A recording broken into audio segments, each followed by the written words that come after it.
निर्वाचन के जो पदाधिकारी बैठे हैं उनसे स्वीकृति लेके गाड़ी की व्यवस्था कराना, हैंडबिल की व्यवस्था कराना, माइकिंग की व्यवस्था कराना, मतदाता मालिक तक पहुंचना, इसमें आर्थिक, शारीरिक, मानसिक कई तरह की परेशानी का उन्होंने सामना किया। और ऐन मौके पे हाई कोर्ट के निर्देश पर राज्य निर्वाचन आयोग ने चुनाव को तत्काल रोक लगा दिया है।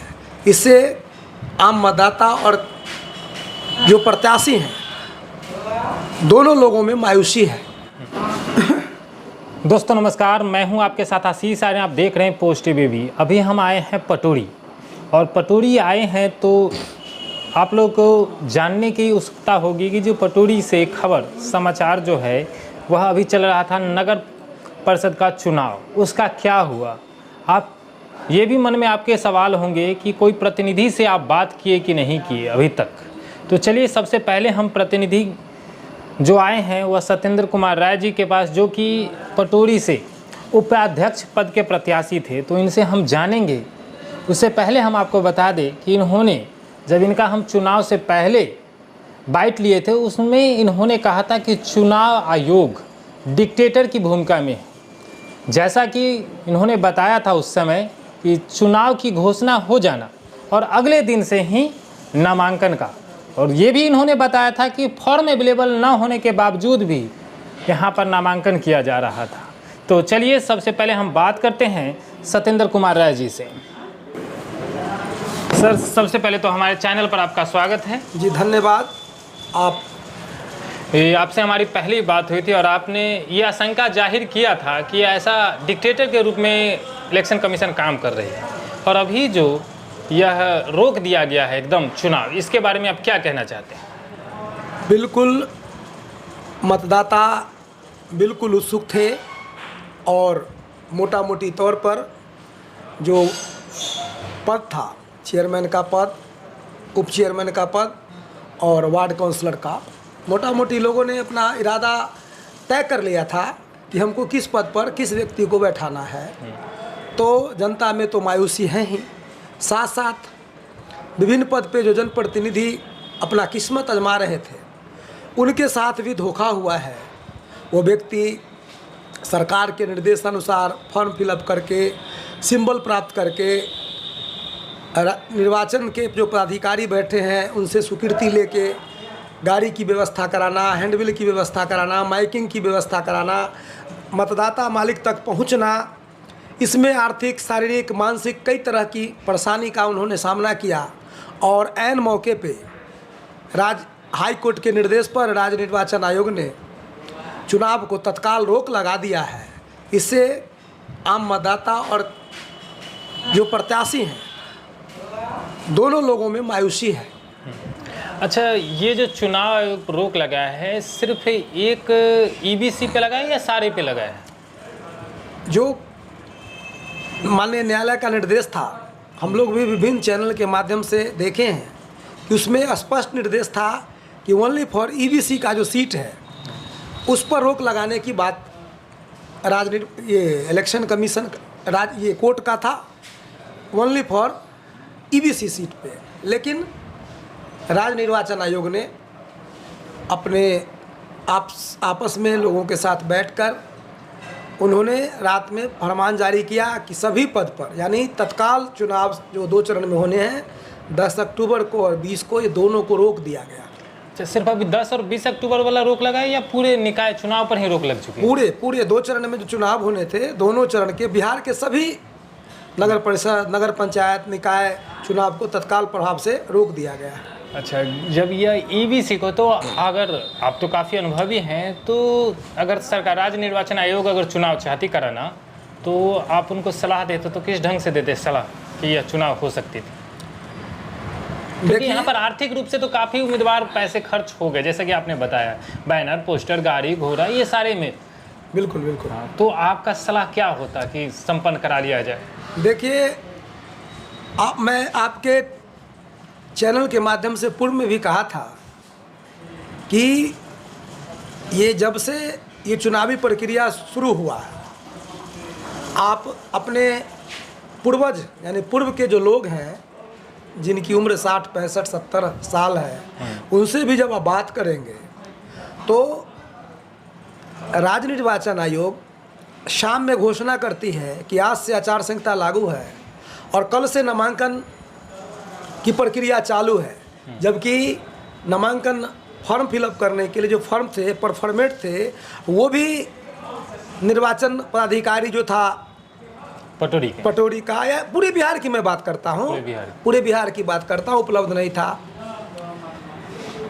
फिर जहाँ अति पिछड़े के लोग थे उन्हें कास्ट सर्टिफिकेट, या एससी के लोग थे उन्हें, मतलब इसको डिक्टेटरशिप कहा जाए, क्योंकि आज इलेक्शन कमीशन घोषणा करती है कि आज से आचार संहिता लागू हो गया और कल से नामांकन आप शुरू करा लीजिए।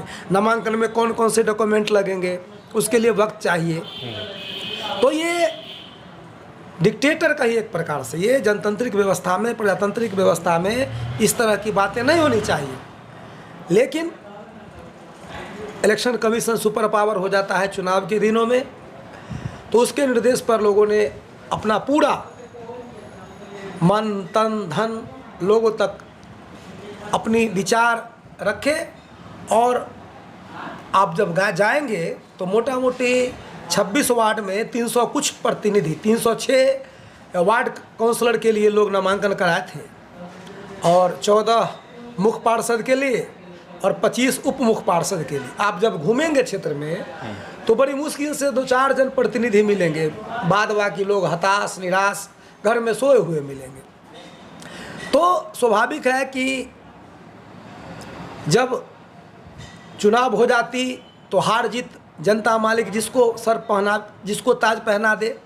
लेकिन इस तरह का, इसको आप यह कह सकते हैं कि राज्य सरकार को भी इसमें कुछ न कुछ जरूर विचार करके अच्छा एक और यथाशीघ्र चुनाव कराने की दिशा में कारगर ठोस कदम अपनानी चाहिए, है ना। एक और बात कि जिस तरह आनंद फानन में यह फैसला लिया गया कि चुनाव करा लेना है, घोषणा करना है और अगले दिन से ही नामांकन चालू कर दिया, उस समय भी कुछ लोगों के मन में यह आशंका होगी, या ऐसे ही कि चलो चुनाव तो कराना ही था, अपना जल्दी हो गया वो अच्छा है। देखिए, क्योंकि जितना जल्दी आप जैसा बोल रहे पहले ऐसा कभी नहीं हुआ। बिल्कुल। और अगर आप ठीक से, आपके माध्यम से सुन रहे तमाम बिहार वासियों तक हम ये मैसेज देना चाहेंगे कि जो अभी जिस बिंदु पर कोर्ट चुनाव को रोका है, आप जब पंचायत की तरफ, अभी कुछ दिन पहले पंचायत का चुनाव हुआ है, ग्राम पंचायत का, वहाँ आप देखेंगे तो बीसी पिछड़ी जाति करके वैकेंट पद निकला, लेकिन उस पद पर ईबीसी के लोगों ही, ईबीसी के अभ्यर्थियों को ही नामांकन कराने का मौका, चुनाव लड़ने का मौका, और फिर चुनाव वो जीते भी। वहाँ तो कोर्ट नहीं रोक पाई। और नगर निकाय में यह कह के कि ओबीसी का जो केंद्र सरकार का जो ये 3 पॉइंट है, इसका उल्लंघन राज्य सरकार इलेक्शन कमीशन कर रही है, यह करके चुनाव टालना मेरे समझ से कहीं से उचित नहीं है। अगर यही करना था तो 2 महीने बाद चुनाव होता, बिल्कुल 4 महीने बाद चुनाव होता।